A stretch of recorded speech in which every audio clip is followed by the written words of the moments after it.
I have made this video because there are some wonderful quilt makers out there. Brilliant. However, sometimes you need to stop and review your method, because we all can get lulled into shortcuts and quick methods that at the end of the day doesn't do justice to our work. Now, we've achieved marvellous points, marvellous perfect squares so far within this process. So let's not spoil the road for an apis of tar. Yeah? So I'm showing you the way I do things to complement the accuracy that we've already achieved. It just means thinking about what you're doing and taking time to make sure that it is correct. And I would rather do that and spend time now than spend the next 20 years looking at how I rushed it. All right. So I'd like new people and experienced people to just take this time to use this video as good practice that could affect all quilts that you make in the future. If anybody has any comments to help, if they'd like to leave them below, I'd be more than welcome for it. It would be great. Thank you. Oh, here comes the exciting bit. Right, okay, so we have made the tulip block. We've made 2 of the tiger lily blocks, and we've made the stem block. Alright, so as you can see, I have not put these together yet. I'm just about to. But this is going to be the first square in the top of the inside quilt that we're going to make, you know, without the borders. So this is putting together, and I wanted to show you this of how I put together blocks. Now, some people put rows together. I don't, because if you put the entire row and then another row, it can skew, because it just does. If you do it in 4s, as I suggest you do, like 4 blocks, then another 4 blocks, in that fashion, you're more likely to keep your quilt straight. That's my opinion. Your thoughts may vary. So I'm going to show you now on my put, naturally, like anything else, like a 4 patch, I am going to put one over the other, and then top down. Okay? But there are certain things that I want you to take note of as we do it. So this is the top quarter of the quilt, tulip, 2 tiger lilies, 1 stem. Now, I've pressed them, but when I press them, I mean I press them, move the iron, press them. I don't iron smooth it out. I don't want to stretch it. They should be correct. Let's just take a sample. Right, here's a 9.5 inch square. I'm just putting it on that now.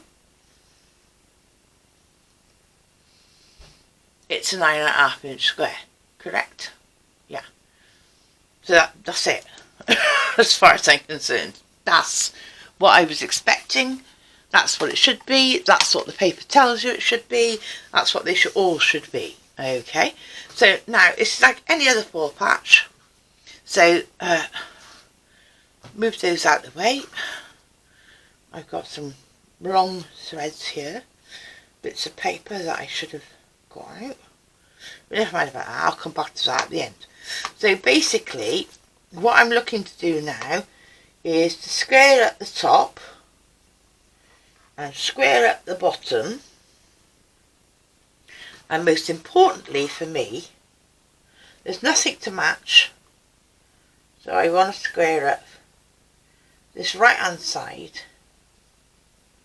which is where they're going to meet. Okay, shake it, bring it back. I can just move the top forward by millimeters with my fingers. See how I'm moving that? Right, so now that's squared up. And I get my pins. I always point my pins in the direction that I want to sew. So I've squared up that block. So it's squared down that line, which is the 1/4 inch we're going to sew. But also, at the same time,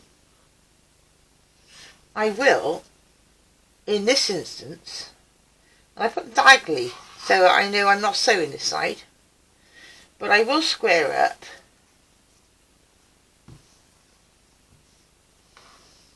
the outside of the block as well, right? Because, how can I say to you, if the block is placed squarely, then this will end up square. So I'll pin the opposite side with a diagonal pin. I'm not going to say that, but I know that whichever way I look at it, yeah, as you can see, that is directly on top of the other square, so that side has to be square. Now, we've got no template to work with now. What we're going to rely on is our 1/4 inch foot on our machine to give us a 1/4 inch seam all the way along here. So now is the time for you to get out your quilter's foot and put on your machine so that you're using a proper 1/4 inch measure to sew down the right hand side. Okay, so I've just sewn, and I'm using a grey on the top and a white underneath. The grey is just a simple moon thread, ordinary polyester moon thread. The white on the bottom, I am using bottom line, which is 60 weight. Okay, that helps you get a sharper crease. However, I've just sewn my 1/4 inch all the way down, and I don't know whether you can see very well, but I know I'm doing something right when my 1/4 inch stitch meets up with the edge of that stitch there, so I know I'm doing something right.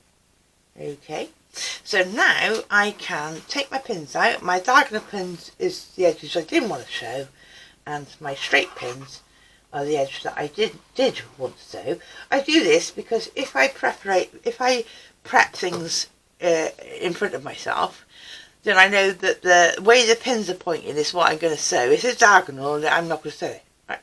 It's just the way I am. So now I can pull that back. I have not pressed it yet. I will be, but I can pull that back, and those two are sewn together. Okay, let's do a nice 1/4 inch here, which is going to work. So now, I think to myself, now let me see. To join a 4, I want one seam to go one way, and the bottom seam to go the other way, so that I can marry them up. So I think I will, in this instance, press it so that the pink is on top.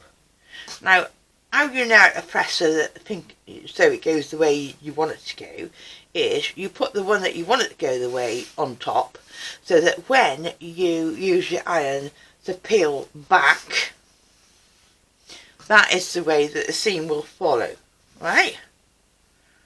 Okay, so that's how that's going to get pressed. So now we've got to deal with the bottom two. So here we are. Okay, so these need to be married up in exactly the same way. Okay, this is the edge that I want to sew. So I put those together. It's a bit difficult black on black because you can't really see it on the camera. But let's just pop the pins in. That's the seam that I'm pointing at that I want to sew. Okay. But in the same way, to make sure it's squared up, and there's a bit of a ragged edge over here, I'll square it up and say, well, I don't want it to be off centre, so I just pop in diagonal pins to say, well, just diagonal pins to say, well,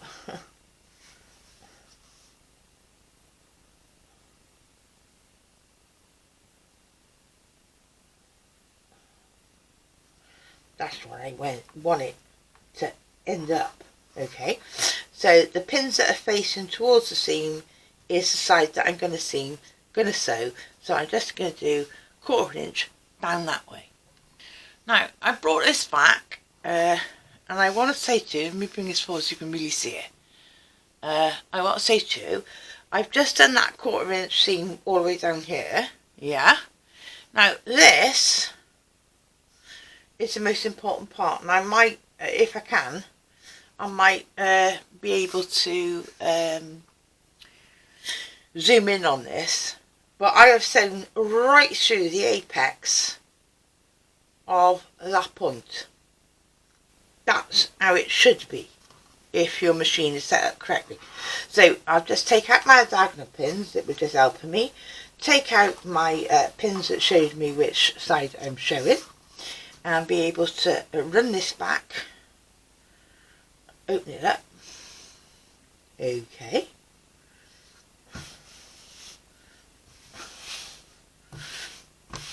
Okay, now, so I know I ran through, because it showed me, the apex of that point, so I've not lost that point. I wanted, let me see, which way did I end up with this? Yeah, this seam is going that way, so I want this seam to go that way. So how would you do that? Well, you put the opposite one on top, and then you press it and iron it so that the seam goes that way, so it's opposite way to the one on top. Alright, that's how you do it. Thankfully that fell on carpet. So having done that, I am going to go and press that before I put the two together. The next thing we need to do is to bring the top down to the bottom. So now, having got the seams facing in different directions, I can bring the top to the bottom, alright? And our most important thing is that this seam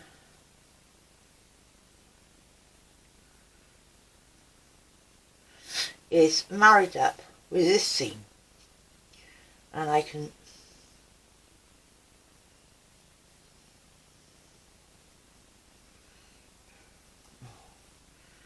for some reason that's gone the wrong way. That seam should be facing this way. I don't know how that didn't. I am just putting it back. Right. Okay, so this seam needs to marry up with that seam and be pinned. So I will do the best I can to marry it up. What I do is I'll put a tiny bit of pin in it and opening it up and see if those lines so far are matching, which they are. Okay, so when I am satisfied that they are matching, I leave that pin in and then work down and pin it up. And I'll leave both pins in until I get there, which is when I take that pin out. But then what I also want to do is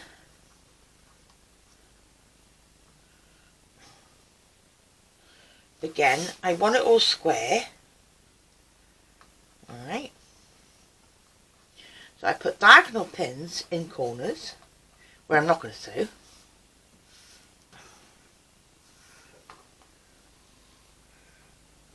Because I'm trying to keep this quilt square right from the beginning. And I also will look at,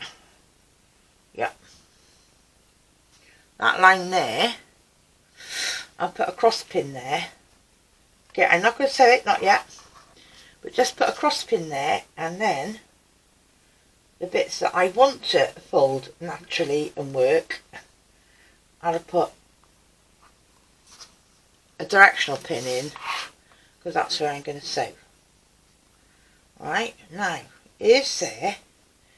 have we missed anything where there is any other meeting seams? And I don't think we have. So now I can sew a 1/4 of an inch all the way down there and know that my block is still square. Know that my block is still square. This is how I work to end up with a square quilt. So there we are. I have set the seams and I've rolled back so that seam is facing upwards. The next 4 I'll have the seam facing downwards to give me a good one on that side. So that's how I work, and I am very happy now. That's the entire quarter, top quarter, put together, and I'm very pleased with the result. I'm putting our tiger lily block up early, so next Saturday will be the tropical fern, which moves on to our next block of 4, because there's, lots of people have said, oh come on, let's get on with this, they can't even wait for a week. So there we go, which is lovely. I also want to say that when all this is done and we've finished the quilt entirely, which could take a few more weeks yet, yes, then eventually this will be up for sale on my webpage. So I would suggest to you that if you're really keen and you want to get on with it, as I produce the files on the Facebook page and they are free to you, I would download them and keep them, because in the future it's not going to be free.